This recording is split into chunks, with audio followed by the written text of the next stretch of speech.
सल्लाहघारीमा 5 लाख मान्छे उतार्छु भनेर एमाले महाधिवेशन गरिरहेका बेला यता ओलीकै क्षेत्रमा नयाँ पार्टी भनौं राष्ट्रिय परिवर्तन पार्टीको चुनाव चिन्ह बाँसुरी सहित भव्य घोषणा सहित कार्यक्रम सम्पन्न भएको छ। शनिबार देखिएको यो जनलहर परिवर्तन चाहेर नै पाडाजुङ्गीमा स्वतस्फूर्त रूपमा भेला भएको शक्ति देखियो। हेर्नुहोस् यो जनलहर। यो लहरबाट के स्पष्ट हुन्छ भने परिवर्तन जनताले चाहेका छन्। राष्ट्रिय परिवर्तन पार्टीले नयाँहरू एक हुनुपर्ने पनि उल्लेख गरेको छ। हेरौं यी नयाँ खोलिएका दलले आफूलाई कसरी चुनावी रणमैदानमा उतार्छन्। यसका लागि भने चुनावी नतिजा पर्खनै पर्नेछ। अहिलेलाई भने हेरौं उक्त कार्यक्रमका यी दृश्य। अहिलेको समयमा भने जुन पार्टीको घोषणा पत्र रहेको छ, राष्ट्रिय परिवर्तन पार्टीको आगामी दिनहरूमा के कस्ता योजनाहरू छन्, के कस्ता भिजनहरू छन्, देशलाई समृद्धि बनाउनका लागि र हामी सबै नेपाली जनताले चाहेको परिवर्तन, साँचो परिवर्तन ल्याउनका लागि, सपनालाई यथार्थमा परिणत गर्नका लागि के कस्ता योजनाहरू छन्, त्यो कुराहरू लेखिएका ती पुस्तक विमोचन भइरहेको छ। एकदम जोरदार ताली सबैजनाबाट। र यो जुन रहेको छ घोषणा पत्र, यो पत्र अन्य पत्रहरू पनि हाम्रो भने बाँसुरीमा भोट भन्न चाहन्छु। त्यस कारणले गर्दाखेरि अन्त्यमा यो भनौँ बाँसुरीमा भोट हुनु भनेको, बाँसुरीमा भोट लगाउनु भनेको त्यो मेरो लागि होइन। परिवर्तनको लागि दिएको त्यो बलिदान देशले युवाले सुशासन खोज्दा ताकी गोली हान्यो भ्रष्टाचारको विरोध गर्दा, ताकी गोली हान्यो भ्रष्टाचारको विरोध गर्दा। आजको यस आम सभा कार्यक्रममा उपस्थित तपाईँ तमाम उपस्थित जनहरूको मन मस्तिष्कमा विभिन्न किसिमको थुप्रै विचार र प्रश्नहरू उब्जिरहेको होला। हुन सक्छ यो के हो, कसको अनि कस्तो पार्टी हो, यो राष्ट्रिय परिवर्तन पार्टीले के गर्छ, यस्तै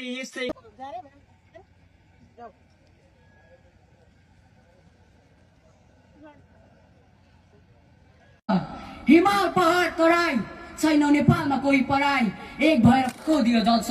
त्यसैले म पनि एक थोपा, म पनि एक दियो भन्दैछु, ताकि एक गरी हजारौं मिलेर यो देश निर्माण गर्न सकौं। हानेर मारियो त्यही उमेरको जेन्जी हुँ म।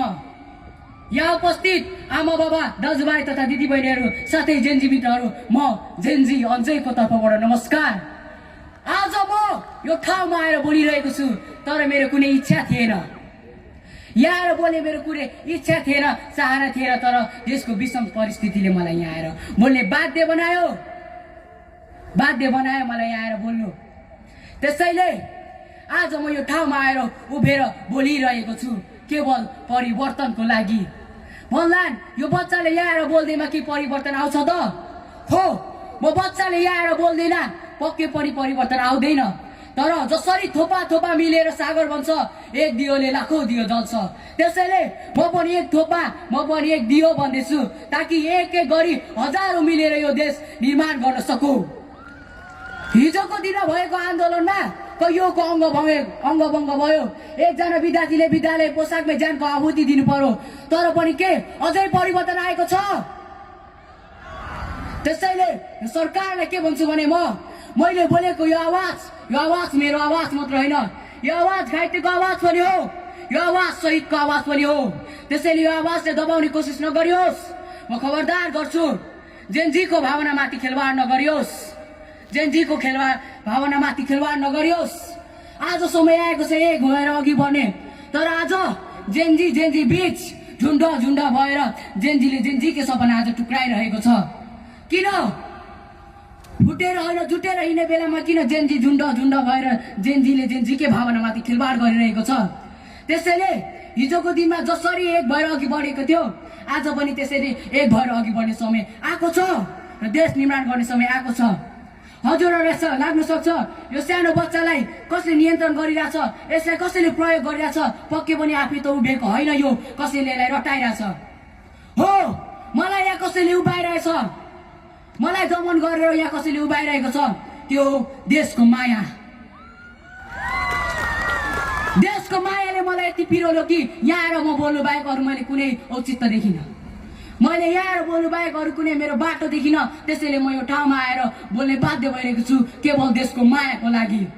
भन्छन् राजनीति एउटा फोहोरी खेल हो, तर मैले बुझ्दा राजनीति एउटा फोहोरी खेल होइन रहेछ। फोहोरी बनाउने त राजनीतिक भ्रष्ट नेताहरूको हात रहेछ। जहाँ समस्या छ त्यहाँ समाधान छ भने चाहिँ हिजोको दिनमा भोकमरी, हत्याकाण्ड र अधिक मात्रामा ड्रग्सको प्रयोग दोस्रो विश्वयुद्धमा मरुभूमि भएको देश हो सिङ्गापुर। तर आज एसियाकै भ्रष्टाचारविहीन र विकसित देशमध्येमा एउटा गनिन्छ। किन? यसको पछाडि असल नेतृत्व गर्नेको हात छ।